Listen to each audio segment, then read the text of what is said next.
All right, so this is going to be, low edit value video.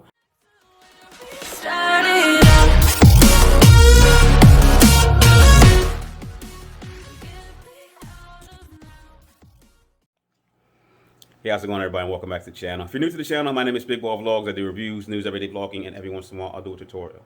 If this video is educational or somewhat entertaining, please consider smashing that like button and maybe subscribing to the channel for new videos when I post them. So I know this looks weird because I'm doing I got the DJI Mini 2 controller in my hand. I got the phone attached to it, and I'm actually, screen recording right now with the phone to kind of do the introduction to this video. I missed 2 perfect days to be able to go out and try to get some footage, or not footage, but some still images from the Mini 2 using ND filters that I was waiting for. Didn't get there, and now it's raining, so can't get outside and give you the best quality that I'm looking for. So I'm going to try something. I'm going to try something totally experimental here. I'm going to be shooting indoors with the Mini 2, and I'm going to use my aquariums as a subject.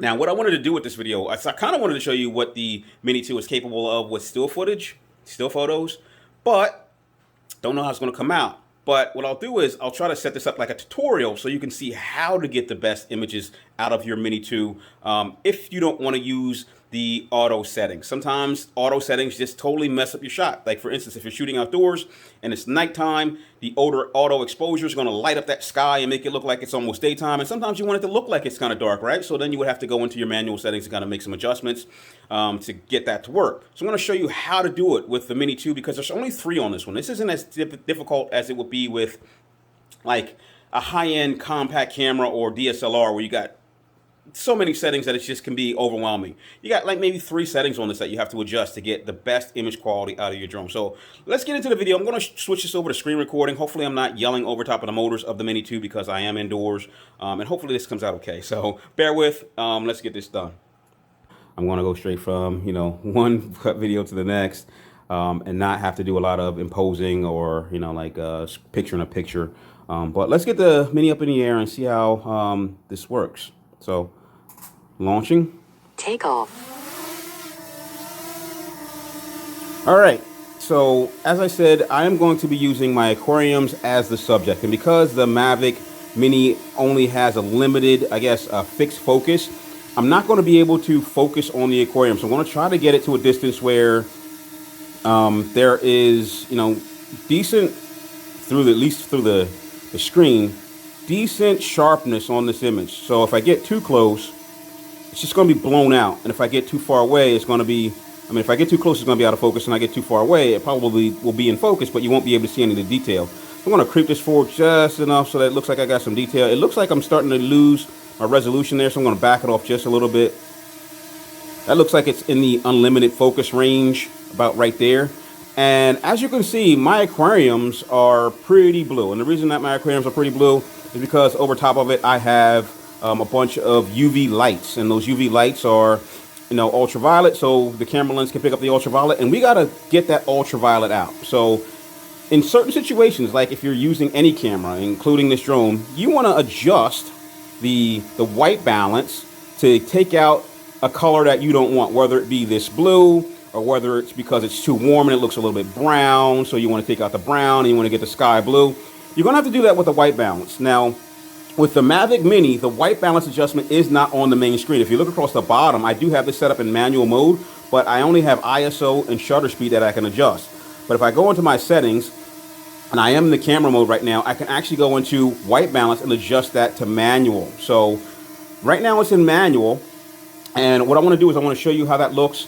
Right now it's totally blue, so I'm going to go back in, and I wish I could do this with the white balance so you can see this happening in real time. But I'm going to go back in, I'm going to adjust that manual to about 10K. Oh, actually it does do it. Once I start scrolling, it turns it away. So now it goes from being totally blue, I'm going to bring it up to like 10K and get all that blue out. So now you start to see the actual colors of the aquarium that you see with the human eye.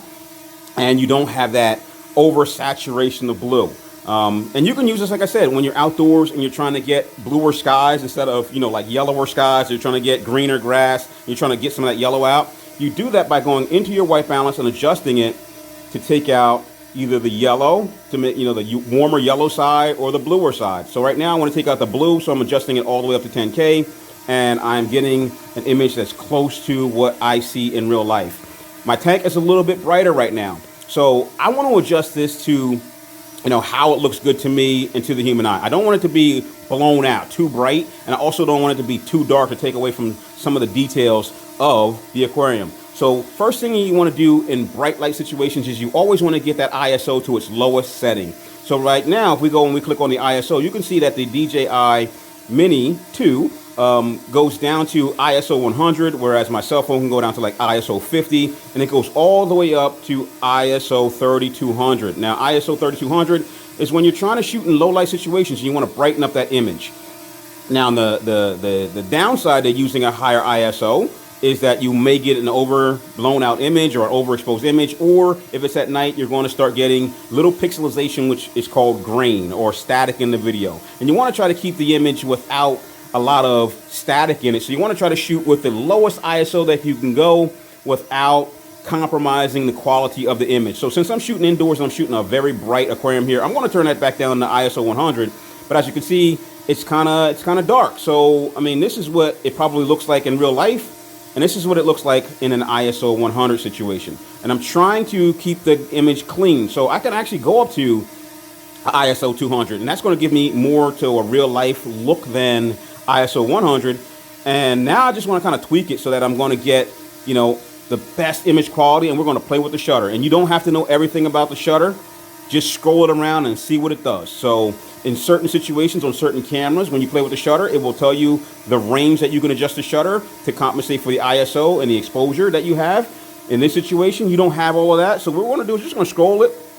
I'm going to scroll it and see what it does. As I start to scroll this, 1/50th, 1/60th, as you can see, it's starting to get darker and darker. Now, you want to use this setting if you're shooting in a situation where you do not have an ND filter. You're going to have to kind of get that exposure down so that it's not blown out. And what you're doing is you're speeding up that shutter so that the shutter is moving more rapidly and allowing less light to get into the sensor. So I don't want it to be that dark. Thing about fast shutters is you get high speed action because they move really fast and you don't get that motion blur. But I don't want it to be super dark. I want it to be, like I said, if I want it to look like I see in real life, I want it to be maybe about right there.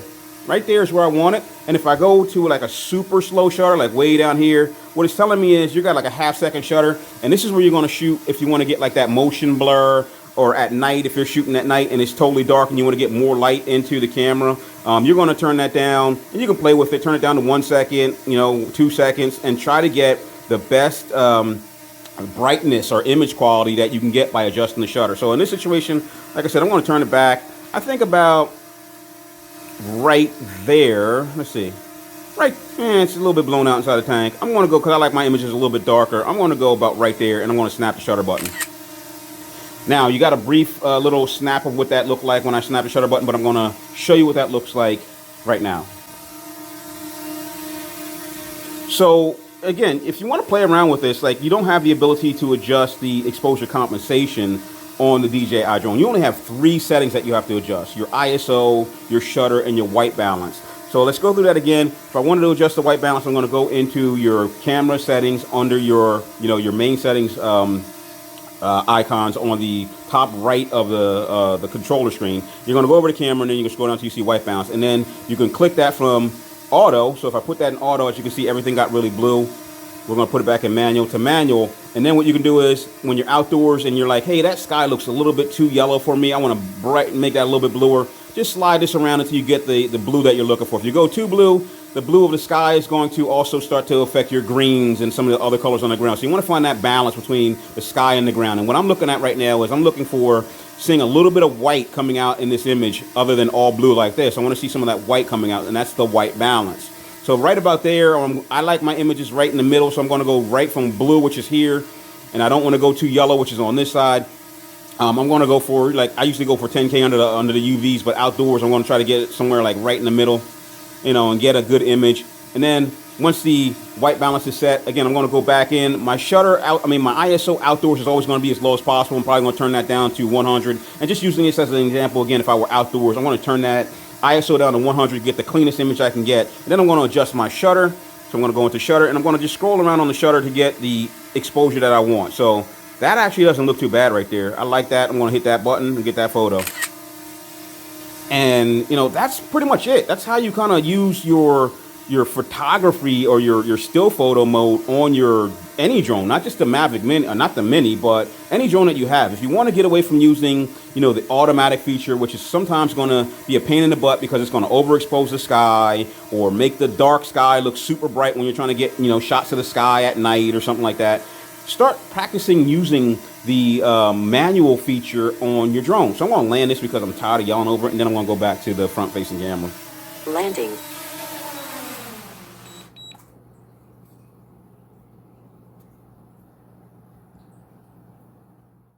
So I thought before I actually went back into the the ending of this video, I wanted to show you the same thing using the camera on my Samsung Note 10 Plus. You may want to use your cell phone to take pictures and photos and not have to carry around another camera, and you want to get the best image quality out. And you can do the same thing if you're using this, like I said, for almost every camera that you have. Just mess with those same 3 settings.